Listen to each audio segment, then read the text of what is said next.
Pondicherry University observes World Disability Day.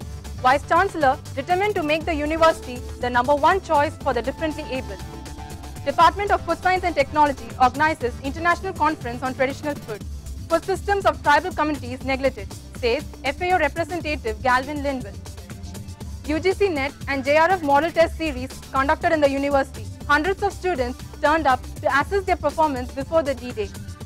UGC Academic Staff College of the University organizes national level refresher course for the Faculty of Life Sciences. Bridging the quality gap in teaching is the need of the hour, says Professor Fatima Vasant. University pays homage to Baba Saheb Ambedkar on his death anniversary. Vice Chancellor J.A.K. Tareen proclaims of his role to be next to Father of the Nation, Mahatma Gandhi. Hi viewers, welcome to Campbuzz. Now, news in detail. Unlike the earlier days when those differently able had to depend on another for every act, technology today can enable them to work equally, if not better, than normal people, said Gulam Dasiga, a 100% visually challenged professor of Pondicherry University.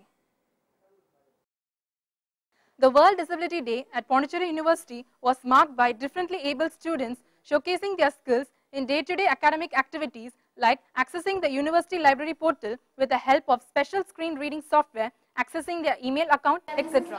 Just like is a software, it is similar to casual software but Vijayata, a visually challenged student, delivered a PowerPoint presentation that she had prepared by herself on different gadgets that could aid a visually impaired person in reading.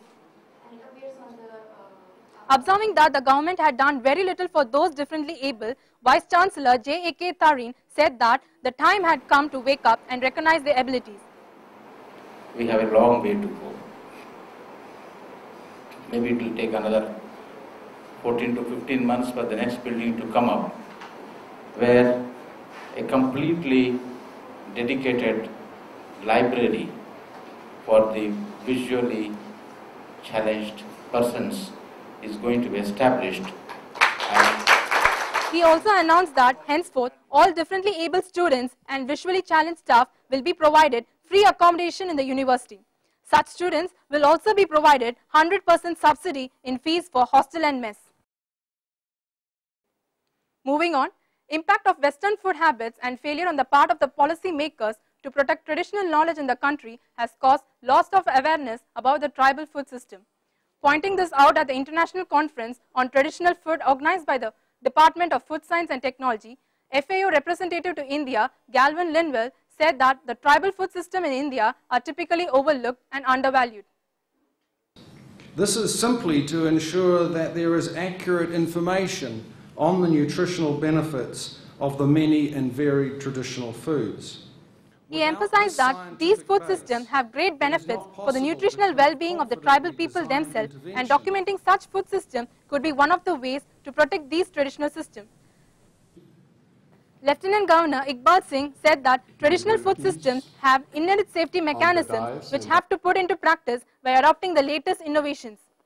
Pondicherry Chief Minister V. Vaidilingam said that the Union Territory would be glad to welcome investors in the food processing industry. Will give a full cooperation and full support, and we want to develop the food processing state because the conference was followed by a colorful cultural evening where Kathak dancers Pooja and Pratana stole the show and won the huge applause from the audience by their impressive performance.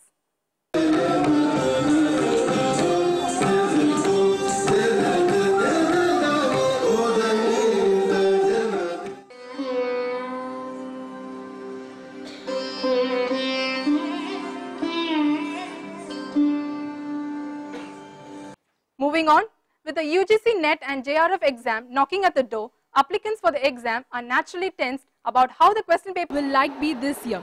To ease this tension and help students to assess their preparation, the School of Management, Pondicherry University is conducting a series of model tests for students appearing for the exam this year.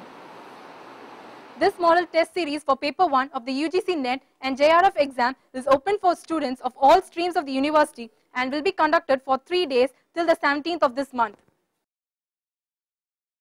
What I personally feel is that it helps us, to identify our flaws, what we lack in. It helps at the same time to build the confidence. The UGC Academic Staff College of the University is conducting a national level refresher course for the Faculty of Life Sciences.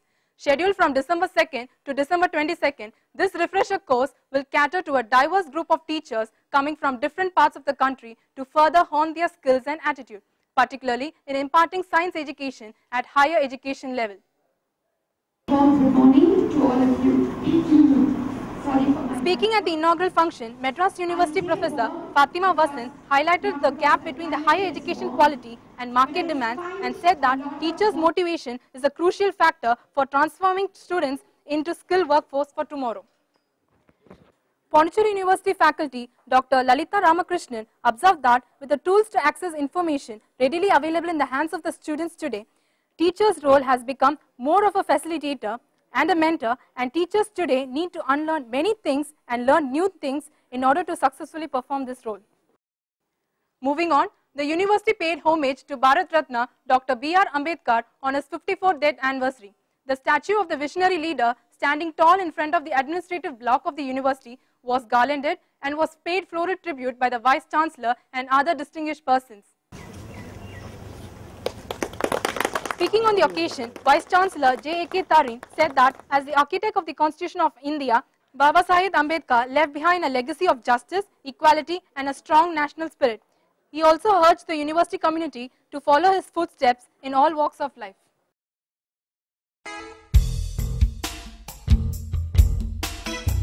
And in special bite this week, we have Professor S. Balakrishnan, who talks to us about the changes in the grading system being implemented by the university recently. Professor Balakrishnan is a member of the core committee that has been instrumental in upgrading the existing CBSE system to make it more student-friendly. Hasta has the report. Hello everyone, today we have Mr. Balakrishnan, HOD of Earth Science Department with us, and he'll be telling us about this new change in the grading system. Today we have little questions we would like to clear about there's a certain change in the formulation of this grading system. So I want to know how basically this change is implemented. I mean, what all things have been included and what have been got rid of. So, this CBCS system was introduced more than 10 years ago in the university, and while implementing the CBCS system in the last 10 years, there were many shortcomings that was found out by students and also the teachers also. So one of the area that is the problem was that total credits was 72, but whereas the students felt that is kind of restricting. For some courses the number of credits may be increased so that they can learn more papers, they can learn more subjects, so they can become more competitive. Therefore, they requested this. Second thing is that a student sometimes fails, for reasons not necessarily related to his performance, but sometimes for various reasons in the end semester examination he is not able to pass. Then there was no option given in the old system, so he has to repeat the course again when it is offered in the next year only. So now in the new system, so now we have the flexibility that depending upon the program, whether it is MTech, MBA, MSc or anything, the department can decide how many credits minimum the student should earn to get the degree. So therefore we have removed the rigidity on that part. Then second part is that the students can, those who have failed, they can take a supplementary examination quickly within a month after announcement of the results when the next semester begins. So, but we have given some restrictions in the sense that those who have got some attendance, 70% attendance, they only can appear for the students who do not have attendance, they have to repeat the course. That's the only thing. So, in many other ways also, like the grading, another important improvement is in the grading.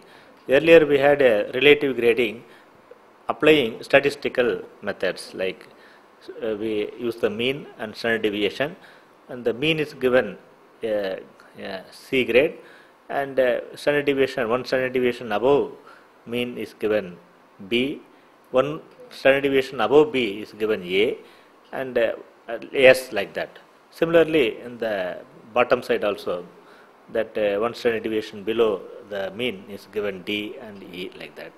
But now in this pattern, the drawback is that always, whatever be the performance, always you will have some students getting lower grades because of the standard deviation and applying this.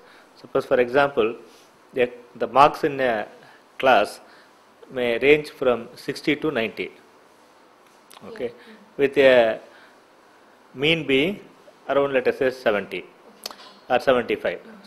60 to 90, 75 is the mean. Then this fellow who gets 60 or 65 also, he may be placed in the D grade,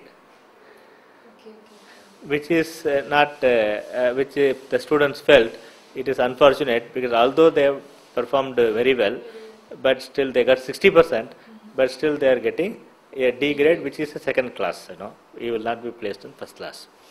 So whereas for that paper, whereas now what we did is that we have taken the pass mark and the highest mark secured in a class, these two as the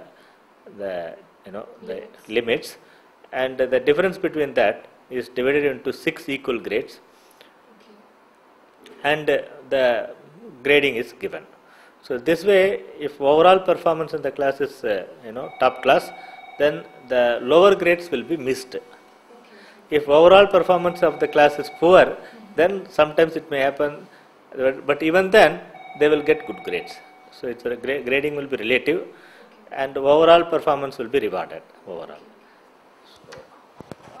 Regarding the supplementary exams which you told, so if the student has suppose failed or like due to some reason, then he won't have to like lose his year or something. He can appear in the next semester itself, and he can continue with the studies simultaneously for the next semester, right? Yeah, exactly. Provided he is having attendance and he has got some minimum internal marks, then he has failed because maybe that day he had a fever or something, or he was upset that day, so he failed.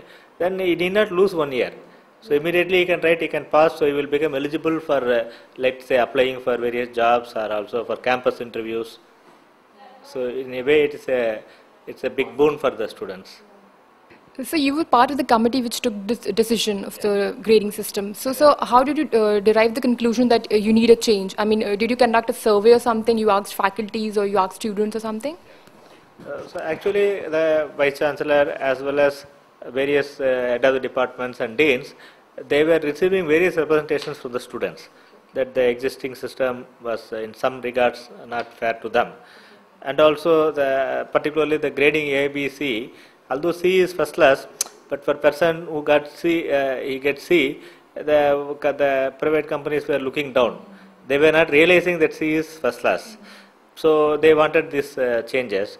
So therefore the committee took an opinion of all the faculty and also student representatives, and analyzed the feedbacks given by the students as well as faculty, and then did this revision in a scientific way. Just now we had conversation with Mr. Balakrishnan regarding the change in the grading system. So that's all from my side, Astha, for this Campbuzz. Thank you. Before we end, let us now have a glimpse of Noel, the Christmas celebration being organized by the students of Pondicherry University.